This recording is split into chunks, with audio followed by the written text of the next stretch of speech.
हर हर महादेव दोस्तों, आगे का तीसरा अध्याय मैं लिख के आई हूँ। श्रावण माह की जाने वाली भगवान शिव की पूजा का वर्णन।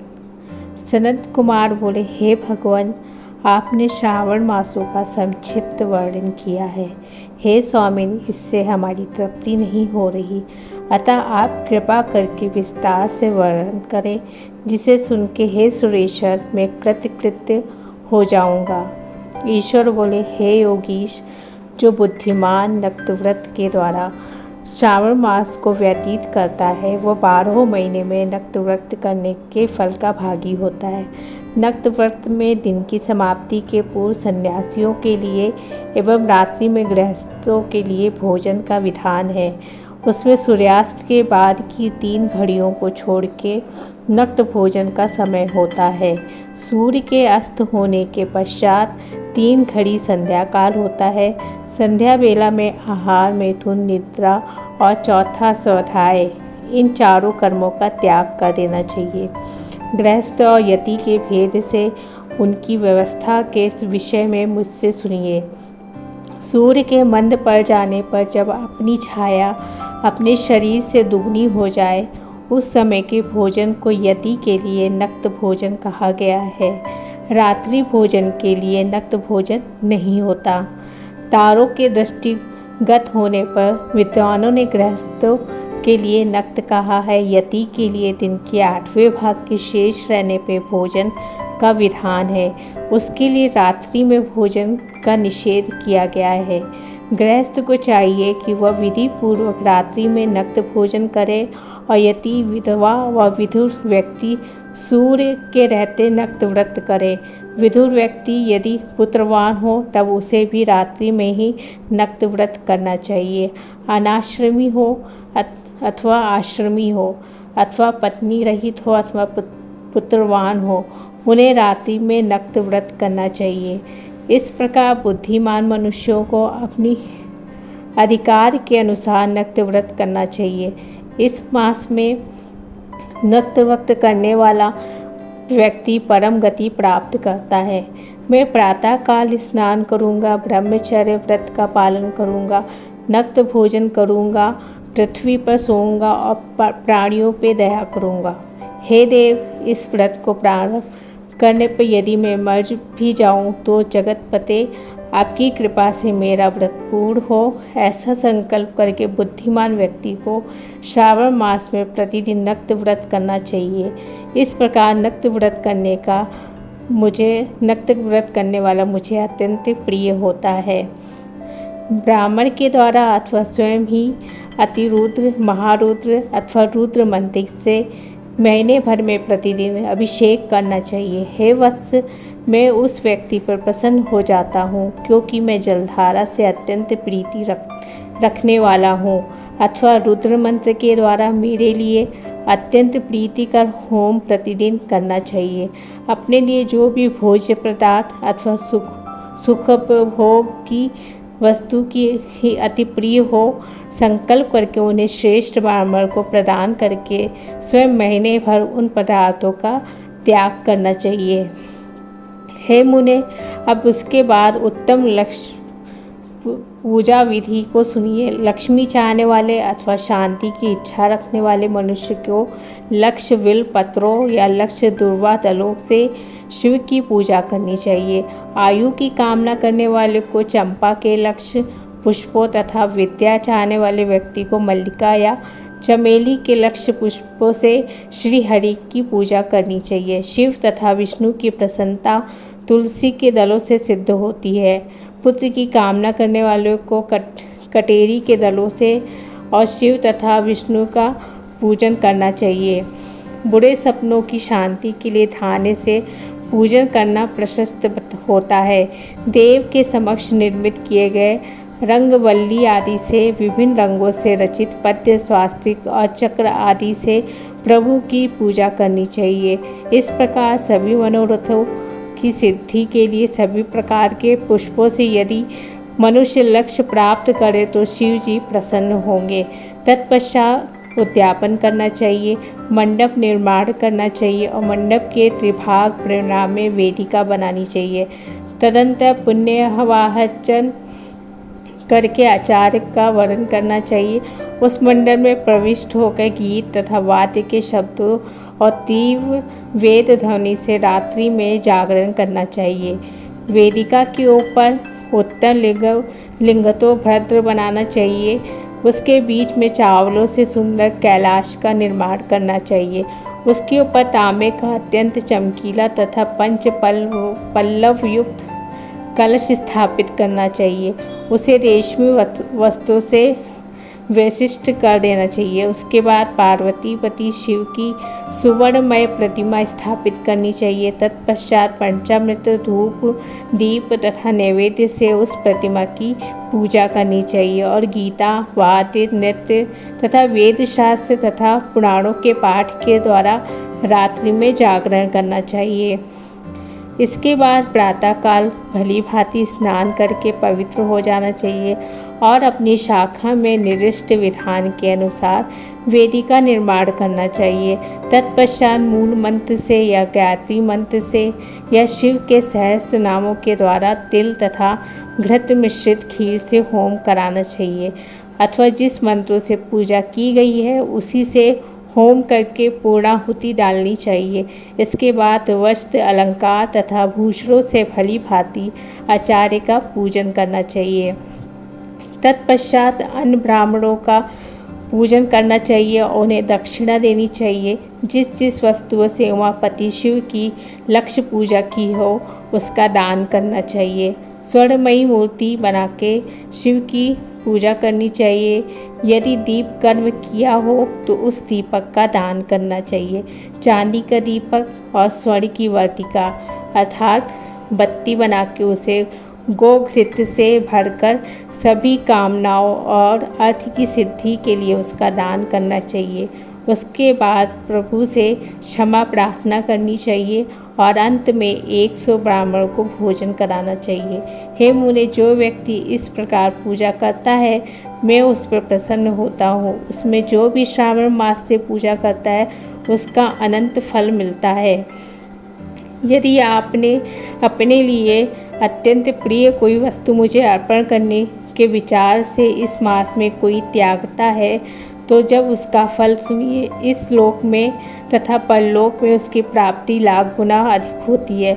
सकाम करने से अभिलषित सिद्धि होती है और निष्काम करने से परम गति मिलती है। इस मास में रुद्राभिषेक करने वाला मनुष्य उसके पाठ की अक्षर संख्या से एक एक अक्षर के लिए करोड़ करोड़ वर्षों तक रुद्र लोक में प्रतिष्ठा प्राप्त करता है। पंचामृत का अभिषेक करने से मनुष्य अमृत प्राप्त करता है। इस मास में जो मनुष्य भूमि पर शयन करता है उसका फल भी मुझसे सुनिए। हे द्विज श्रेष्ठ, यह मनुष्य 9 प्रकार के रत्नों से जुड़ी हुई सुंदर वस्त्र से आच्छादित बिछे हुए कोमल गत्तों से सुशोभित तेज तकियों से युक्त रम्य स्त्रियों से विभूषित रत्न निर्मित दीपों से मंडित तथा अत्यंत मृदु और गरुडाकार प्रवाल मणि निर्मित अथवा हाथी दांत की बनी हुई अथवा चंदन की बनी हुई उत्तम तथा शुभ सैया प्राप्त करता है। इस मास में ब्रह्मचर्य का पालन करने से वीर की पुष्टि होती है। ओज बल, शरीर की दृढ़ता और जो भी धर्म के विषय में उपकारक होते हैं वह सब उसे प्राप्त हो जाता है। निष्काम ब्रह्मचर्य वर्ती को साक्षात ब्रह्म प्राप्ति होती है और सकाम को स्वर्ग तथा सुंदर देवगणों की प्राप्ति होती है। इस मास में दिन रात अथवा केवल दिन में अथवा भोजन के समय मौन व्रत धारण करने वाला भी महान वक्ता हो जाता है। व्रत में अंत में घंटा और पुस्तक का दान करना चाहिए। मौन व्रत के महात्म्य से मनुष्य सभी शास्त्रों में कुशल तथा वेद वेदांग से पारंगत हो जाता है तथा बुद्धि में बृहस्पति के समान हो जाता है। मौन धारण करने वाले का किसी से कला नहीं होता, अतः मौन व्रत अत्यंत उत्कृष्ट है। श्री स्कंद पुराण के अंतर्गत ईश्वर शांत कुमार संवाद में श्रावण मास के महात्म्य का 3रा अध्याय संपूर्ण हुआ। अब आगे का 4था अध्याय शुरू करते हैं। ईश्वर बोले, हे सनत कुमार, अब मैं धारण पारण व्रत का वर्णन करूँगा।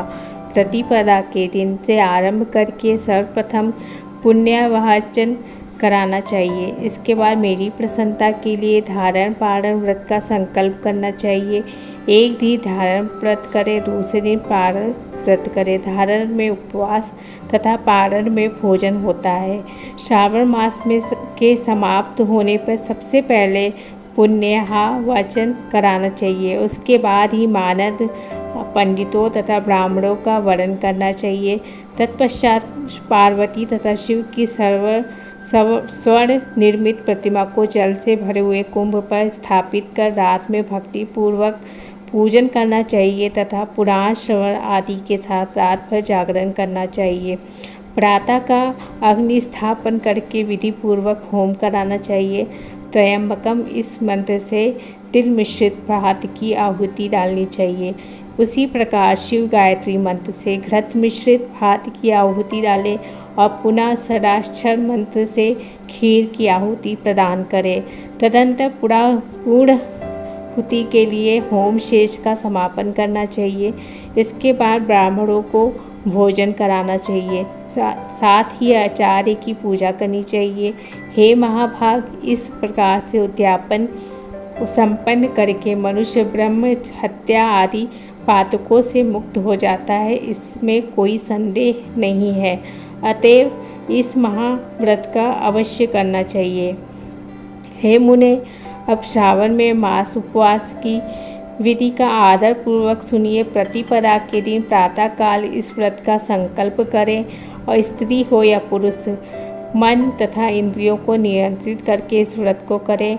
अमावस्या तिथि को लोक का कल्याण करने वाले वृक्ष ध्वज शंकर की अर्चना पूजा षोडश उपचारों से करें और तदंतर अपनी सामर्थ्य के अनुसार वस्त्र तथा अलंकार आदि से ब्राह्मणों का पूजन करें, उन्हें भोजन कराएं तथा प्रणाम करके विदा करें।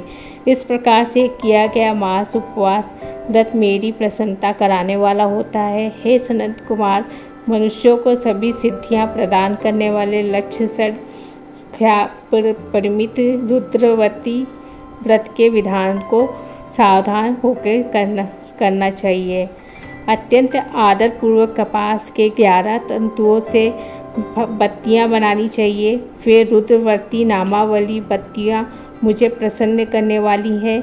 श्रावण मास में भक्ति पूर्व दीवान के देव गौरीपति महादेव का इन 1,00,000 संख्या वाली बत्तियों से निराजन करूँगा। इस प्रकार श्रावण मास के प्रतिदिन विधि पूर्वक संकल्प करके महीने भर प्रतिदिन शिव जी का पूजन कर 1000 बत्तियों से निराजन करें और अंतिम दिन 71,000 बत्तियों से निराजन करें, अथवा प्रतिदिन 3000 बत्तियां आदरपूर्वक अर्पण करें और अंतिम दिन 13,000 बत्तियां समर्पित करें, या एक दिन सभी 1,00,000 बत्तियों की मेरे समक्ष जला दें और प्रचुर मात्रा में घृत में भिगोई जो स्किंद बत्तियां होती हैं वे मुझे प्रिय हैं। तत्पश्चात मुझमें विश्वेश्वर का पूजन करके कथा श्रवण करें। सनत कुमार बोले, हे देवदेव, हे जगन्नाथ, हे जगदकारक, कृपा करके आप मुझे इस व्रत का प्रभाव बताएं। हे प्रभु, इस व्रत को सर्वप्रथम किसने किया तथा इसके उद्यापन में क्या विधि होती है।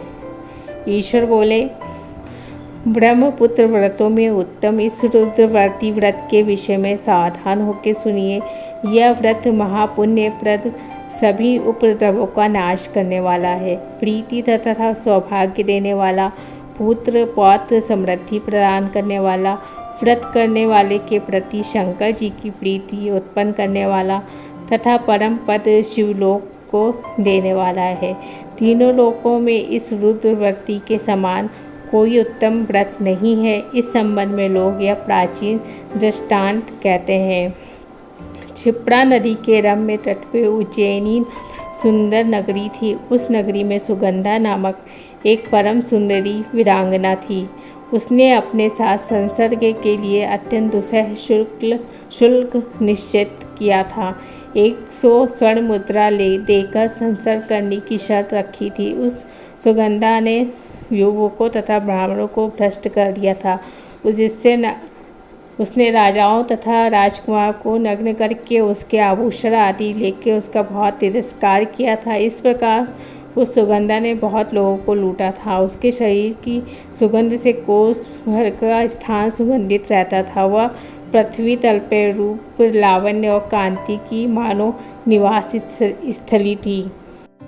वह 6 रागों और 32 रागिनियों के गायन में तथा अन्य बहुत से भेदों की भी गान क्रिया में अत्यंत कुशल थी। वह नृत्य में रंभा आदि देवगनाओं को भी तिरस्कृत कर देती थी। वह अपने एक एक पग पर अपनी गति से हाथियों तथा हंसों का उपहास करती थी। किसी दिन वह सुगंधा कटाक्षों तथा भौ चलान के द्वारा काम बाड़ों को छेड़ती हुई कीड़ा करने के विचार से क्षिप्रा नदी के तट पर गई।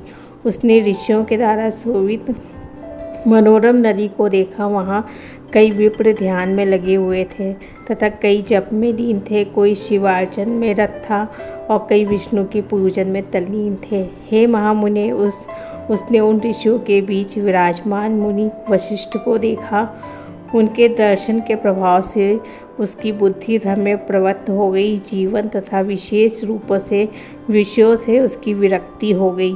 वह अपना सिर झुका के बार बार मुनि को प्रणाम करके अपने पाँव की निवृत्ति के लिए मुनि श्रेष्ठ वशिष्ठ जी से कहने लगी। सुगंधा बोली, हे अनाथनाथ, हे विपेंद्र, हे सर्वाधिशारद, हे योगीश, मैंने बहुत से पाप किए हैं। अतः हे प्रभु, उन समस्त पापों के नाश के लिए मुझे उपाय बताएं। ईश्वर बोले, हे सनत कुमार, उस सुगंधा के इस प्रकार कहने पर वे 3 वत्सल मुनि वशिष्ठ अपनी ज्ञान दृष्टि से उसके कर्मों को जान के आदरपूर्वक कहने लगे।